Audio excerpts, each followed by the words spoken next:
gente, eu sou a Kellen e como é que vocês estão? O vídeo de hoje é vídeo de resenha. Essa resenha tá saindo um pouquinho atrasada e está, porque essa leitura eu acabei concluindo no início de janeiro. Dezembro foi um pouco atribulado, mas eu li várias coisas, né, em dezembro e eu fiquei satisfeita com isso. Mas eu tinha que postar essa resenha, porque foi uma leitura muito, muito incrível e eu precisava compartilhar com vocês. Então, na resenha de hoje a gente vai falar sobre uma canção de Natal de Charles Dickens. Em alguns lugares é um conto de Natal, tem vários nomes, né? Nessa edição da Penguin foi como uma canção de Natal. Mas antes da gente começar, eu quero pedir para você se inscrever no canal se você não é inscrito, curtir o vídeo, porque isso ajuda muito o canal a crescer e a chegar a mais pessoas. Na descrição do vídeo tem minhas redes sociais, meu Instagram, Scooby, o link do blog, então tem sempre postagens em vários lugares, você pode me acompanhar, Scooby, minhas leituras são sempre atualizadas, bonitinhas, você consegue ir sabendo o que eu tô achando, que eu sempre tô comentando. No Instagram eu posto stories, posto coisa no feed, também posto algo no blog também de resenha, então sempre tá saindo resenha. Então assim, tá saindo coisas por vários lugares. Meu Instagram de pintura, fique à vontade para me acompanhar nas outras redes, tá bom? E Uma Canção de Natal era o livro clássico que eu tinha separado para ler em dezembro. Eu já li outro livro de Charles Dickens e eu gostei bastante. Eu tenho uma resenha aqui do livro, Grandes Esperanças, né? Creio que seja essa, vou deixar no card para vocês. Só que eu teci algumas críticas pro final, né, e tal. Mas assim, é impossível você não falar bem de Charles Dickens. Ele escreve muito bem. E durante esse livro, esse conto, eu senti que ele rompeu a quarta parede algumas vezes, de falar diretamente com o leitor, o narrador, sabe? Porque a gente começa em um dia normal do Ebenezer, na véspera de Natal. Então, ele tem um único funcionário, ele é riquíssimo, tem um sobrinho, o resto da família dele toda a gente não sabe, a gente sabe desse um sobrinho, e sabe de um funcionário que, tipo, ele é muito maltratado pela Ebenezer, tipo, muito, muito. É Ebenezer Scrooge. Scrooge, isso, nome dele. E todo mundo conhece ele como Scrooge. E assim, a reputação dele nas ruas é a pior. De ou cara avarento, o cara rico, insuportável. Então assim, é tenso, sabe? É um cara que vive sozinho numa casa pobre, tipo, teoricamente pobre por dentro.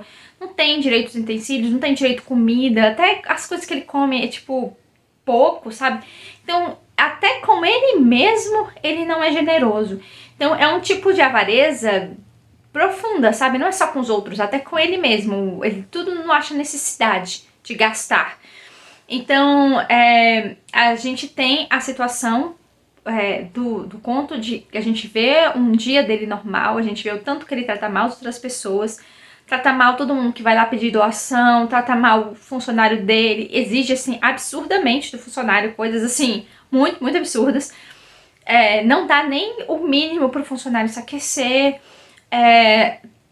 Também não quer uma relação próxima com o sobrinho. E assim, é uma situação tão estranha. E aí ele chega em casa, come um mingau aguado. Então, tipo, nem, sabe, tá nem aí pro Natal. Ele não quer saber do Natal. Ele não quer saber de nada, sabe? Ele não comemora nada, ele não é feliz. Ele é uma pessoa muito, muito pesada, sabe? E aí a gente vê que uma alma penada procura ele nessa noite de véspera de Natal e fala pra ele, que era o sócio dele, que morreu há 7 anos, ele vai trazer mais 3 espíritos para visitar o Ebenezer ao longo da noite, para que mostre o Natal passado, os natais passados, o Natal presente e o Natal futuro. Então assim, essa fórmula Natal, passado, presente, futuro, você já deve estar reconhecendo de várias obras de filmes que isso acontece, né? De pessoas que fazem releituras desse conto em romances e coisas desse tipo. Eu já vi vários filmes com essa releitura, mas eu fiquei muito impressionada porque quando os espíritos começaram a chegar e mostrar cenas do passado, por exemplo, eram muitas cenas. E eram cenas que tocavam intimamente o emocional do Ebenezer. Então, desde o primeiro, ele ficou muito abalado, muito abalado. Aí, quando o segundo espírito foi, que é o do Natal presente, ele ficou com medo, porque ele não sabia o que ia acontecer, sabe? E aí, quando vai o segundo, e ele começa a mostrar as pessoas que atualmente circundam a vida dele. A família do funcionário, tanto que eles vivem na pobreza, o tanto que a situação é difícil, mas a família se reúne, a família é feliz, sabe? Tem o caso de um dos filhos do funcionário da Ebenezer, que é um menino doente, e ele fica totalmente tocado, emocionado, mas você só percebe que ele fica assim por causa das cenas dos natais passados, como ele se via quando criança, sabe? Então, assim, a gente vê muitas coisas que tocam o coração dele, mas tocam do leitor também, enquanto tá lendo. Então, você tá tendo essa reconexão do Natal e tal, do sentimento de generosidade, de dar para os outros, né? De ser disponível para os outros, também juntamente com a Ebenezer. Então, apesar de você não estar numa situação tão absurda como a Ebenezer tá emocionalmente, né? A gente lendo, a gente se coloca no lugar e a gente sofre junto. Então, é um tipo de livro que você sente muito as emoções. Então, quando ele começa a mostrar as pessoas que ele desprezava, como o sobrinho dele, como o funcionário dele, são pessoas que ainda assim valorizam ele. De um jeito ou de outro, ainda valorizam ele. E aí, quando o espírito mostrou pessoas que ele supervaloriza e tal, lambe as botas, né? Tipo, esse termo, né?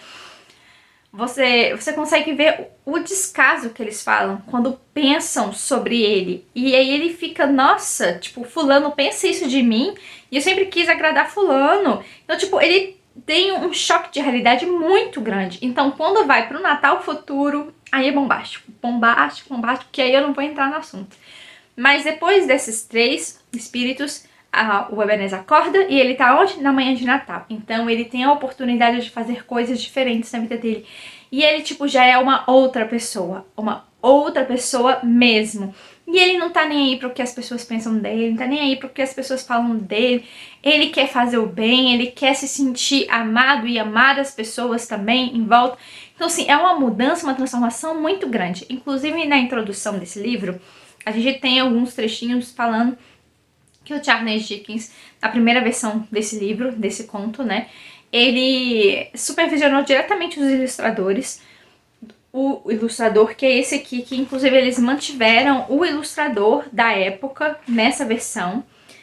Deixa eu ver até o nome dele. John Letch.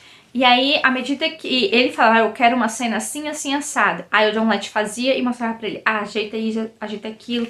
E ele supervalorizava o trabalho dos ilustradores. Ele não achava que eram trabalhos menores ou secundários, como a indústria via na época, né? E, assim, vou mostrar pra vocês o do Ebenezer, com a roupa de dormir, e do segundo espírito, que é o do Natal Presente. Então, assim, tanto Natal Presente, futuro e passado, ele mostra muitas cenas. Então não é uma só, são muitas. E todas elas se complementam, sabe? É bem interessante. Vocês podem ver que eu marquei várias coisas. O livro, ele é muito significativo. Então, como eu estava dizendo, na introdução, o próprio Charles Dickens, ele queria que esse espírito natalino fosse resgatado, porque a Inglaterra, ela estava muito fria. E tinha muitas pessoas pobres, muitas crianças na rua. Então ele tentava fazer com que, por exemplo, o governo, né, da região fizesse uma ceia de Natal para as crianças e mendigos da rua. Eles não queriam fazer. Então, assim, as pessoas não estavam com o coração aberto ao espírito natalino, né, e ao que ele representa, né.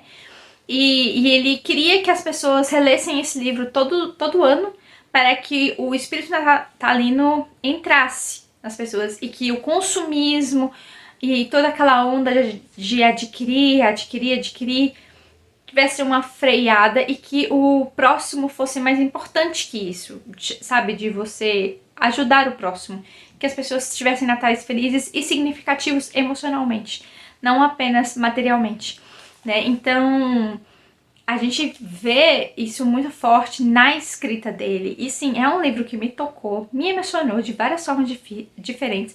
Já começamos o ano com um favorito, porque sim, virou um favorito. A escrita do Charles Dickens é maravilhosa, então eu amei muito ler essa obra. Dei 5 estrelas, claro, é selo cerejeira favorito com tulipa. Então gostei muito, muito mesmo.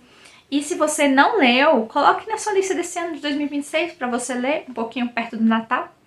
E vocês vão sentir o impacto. Eu senti e eu acho que vocês vão sentir. Acho que todo mundo que não leu essa obra precisa ler para sentir o impacto das coisas, sabe, reais, nuas e cruas como elas são.